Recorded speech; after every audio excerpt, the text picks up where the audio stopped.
Olá, estamos aqui com o pastor Wilson, amigo nosso de longos anos, feliz pela presença do pastor, vai estar ministrando a palavra para nós aqui no sábado à noite. Tenho certeza que será uma palavra forte que vai trazer grandes revelações do Senhor para nós.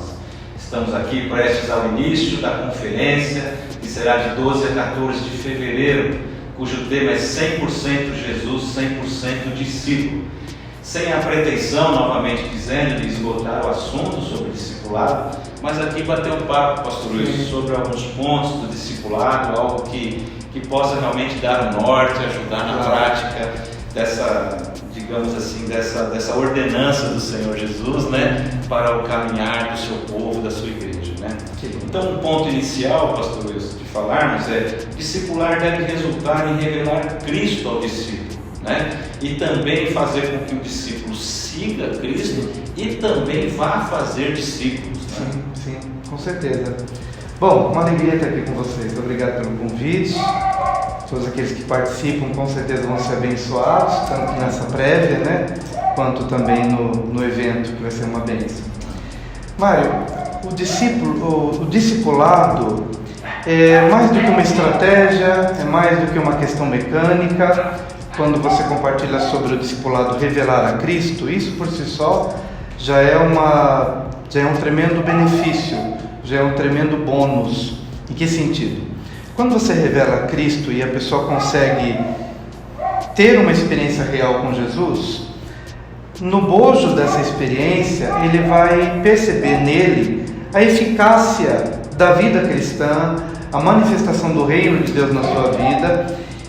E isto é um elemento transformador para ele. E por ser transformador, e por ser uma coisa que de fato muda a essência e nos transforma de dentro para fora, e isso reflete nos desdobramentos da nossa vida. Por exemplo, o marido que outrora era um marido violento, agressivo, o Evangelho quando entra, Cristo quando entra com todos os seus valores e caráter, ele passa a ser um homem diferente. Ele é transformado, a esposa é transformada, os filhos são transformados, a pessoa, independentemente da condição familiar, ele experimenta uma transformação sem igual. Então, essa transformação é a grande motivação para o discipulado, porque quando essa pessoa ela é transformada pelo Evangelho, ele não precisa desenvolver uma técnica rebuscada para fazer com que a pessoa assimile, porque essa transformação ela é tão viva, tão genuína, que as pessoas vão querer naturalmente. E aí é só a convivência mostrando, revelando o que de fato aconteceu, e essa pessoa então que absorve esse impacto dessa relação, ele com certeza vai sentir o estímulo, até porque não é apenas uma observação do que aconteceu na vida do primeiro, mas é o próprio Espírito Santo de Deus que vai fazendo essa dinâmica transformadora, e de um para com o outro, do outro para com o outro, e assim o Evangelho vai se expandindo. Amém. Amém. Assim, o discipulado, né, pastor, é um relacionar com Cristo, né?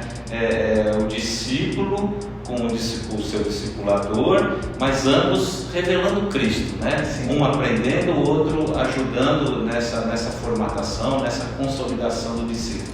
E lembrando aqui de uma passagem, né? João capítulo 21, os versos 15 a 17 em especial, quando a gente tem aquela situação em que parece que Jesus está reposicionando Pedro ali, né? Jesus faz 3 vezes a pergunta para Pedro, né? Tu me amas? E Pedro responde que sim. Ele pergunta de novo, a ponto até de Pedro se chatear. Claro que amo, né? Mas nas perguntas e depois da resposta de Pedro, Jesus diz, né? Apacenta as minhas ovelhas. Então Jesus aponta realmente para a necessidade do relacionamento, né? O discipulado é um relacionamento que tem Cristo entre esse relacionamento. Com certeza.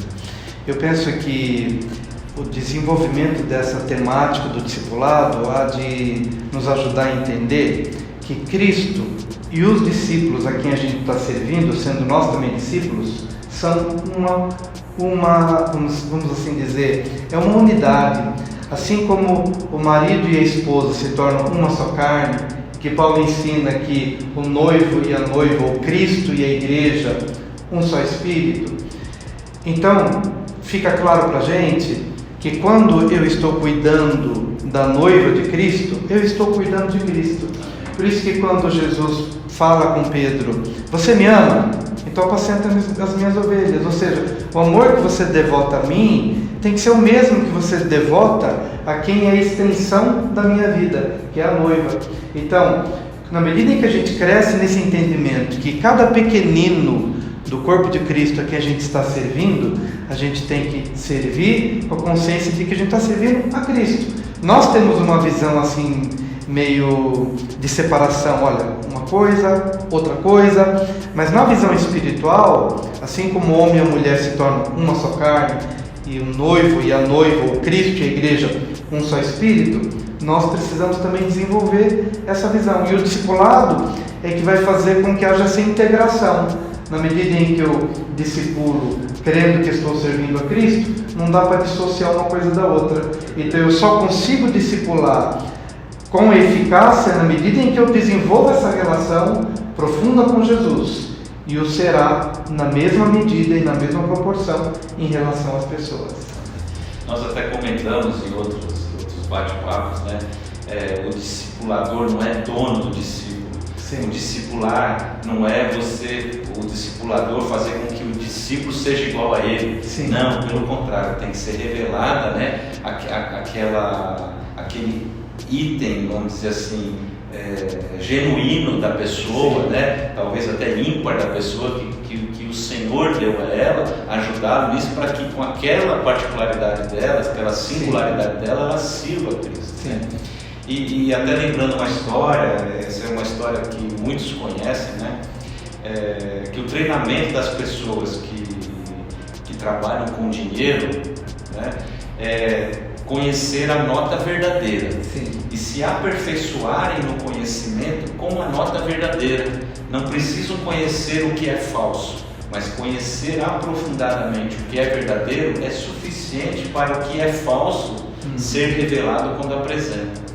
Então, levando isso até como um paralelo para o discipulado, quer dizer, no discipulado não é o discipulador se preocupar em colocar o que não deve ser feito, o que é errado.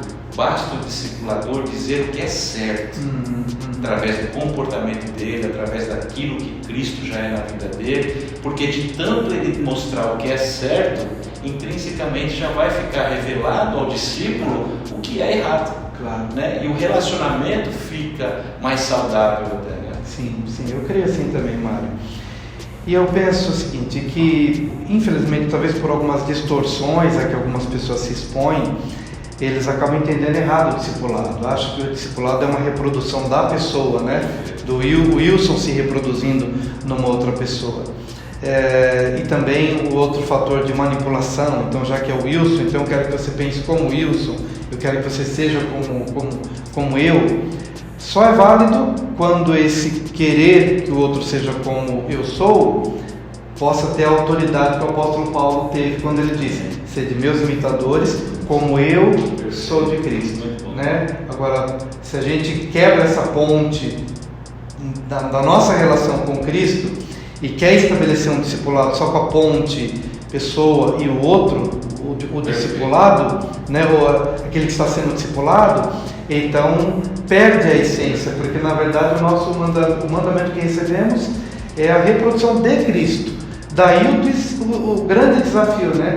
Que é quem se propõe a fazer discípulos tem que se propor antes a ser de fato um discípulo de Cristo, andar com Ele, com a mesma motivação que ele teve, no mesmo espírito que ele. Lembro da passagem lá quando os discípulos queriam mandar descer fogo do céu, né? Talvez até se espelhando numa passagem bíblica, e Jesus disse: não sabeis de que espírito sois. Então demorou um pouquinho para eles assimilarem de que espírito eles eram, mas eles assimilaram, né? O Espírito Santo veio sobre eles, eles foram moldados, transformados, e aí sim conseguiram de fato fazer discípulos, não a semelhança deles propriamente falando, mas de fato a semelhança de Cristo. E se é assim, nunca seremos manipuladores, nem dominadores, nem controladores, e também não vamos ficar ditando regras. Olha, namora com tal pessoa, casa com tal pessoa. Não.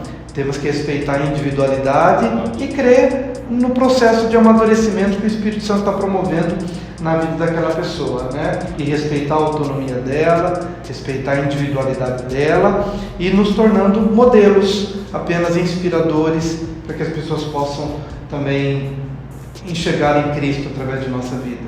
Amém, amém. Ótimo. Por fim, pastor, para a gente finalizar,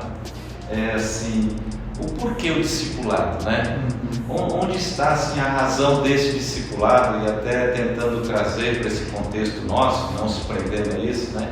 Mas lá a passagem que nós temos em Mateus 25, o final do capítulo, né? Onde Jesus se reporta ali dizendo, né? Quando eu tive fome, me deste do que comer. Quando eu tive frio, me deu do que vestir. Quando eu tive sede, me deram do que beber. O discipulado nesse sentido, Jesus termina dizendo e deixando muito claro, né? Que o que é de grande relevância para ele é cuidar de pessoas, né? É tê-lo e também externá-lo, cuidando de pessoas. Né? Sim, sim. Perfeito. Essa é até a conexão daquilo que a gente acabou falando também no comecinho da nossa conversa. No exemplo de Pedro, né? Você me ama? Então apacenta as ovelhas. Por quê? Porque é uma unidade entre Cristo e o rebanho, entre o pastor e as ovelhas, entre o noivo e a noiva. Então, na medida em que amamos a Cristo, nessa mesma intensidade nós devemos amar aqueles a quem nós estamos servindo. E isso se torna claro, especialmente nessa passagem que você citou. Tive fome e você me deu de comer, tive sede, você me dessedentou, estava nu e você me vestiu. Quando, Senhor, te vimos nessa condição? Quando você fez isso ao outro, você fez a mim.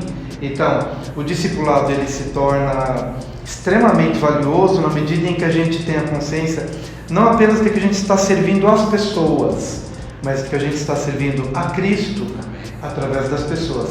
E quanto mais dedicadamente nós nos devotarmos a esse ministério, mais nós estaremos expressando o cerne dos mandamentos: amar a Deus sobre todas as coisas e ao próximo como a nós mesmos. Então o discipulado é uma oportunidade que nós temos de manifestar esse amor a Deus, né? Conforme exemplificado por Jesus e Pedro na conversa: se me ama, apacenta as ovelhas. Então amar a Deus e amar ao próximo como a nós mesmos. Amém? Muito bom. Espero Pastor, muito obrigado. Muito obrigado pela viu? presença. Muito obrigado. Então é um pouquinho, fica aí um gostinho do que é toda a palavra do pastor Wilson, um teólogo, um homem de Deus por excelência. E vamos tê-lo aqui no sábado para uma palavra abençoada, com certeza. E fica aí o desafio para você também mergulhar no discipulado com uma visão da igreja para esse ano. Viver Cristo discipulando outros. É Cristo no relacionamento. Deus abençoe. Muito obrigado, pastor. Muito obrigado.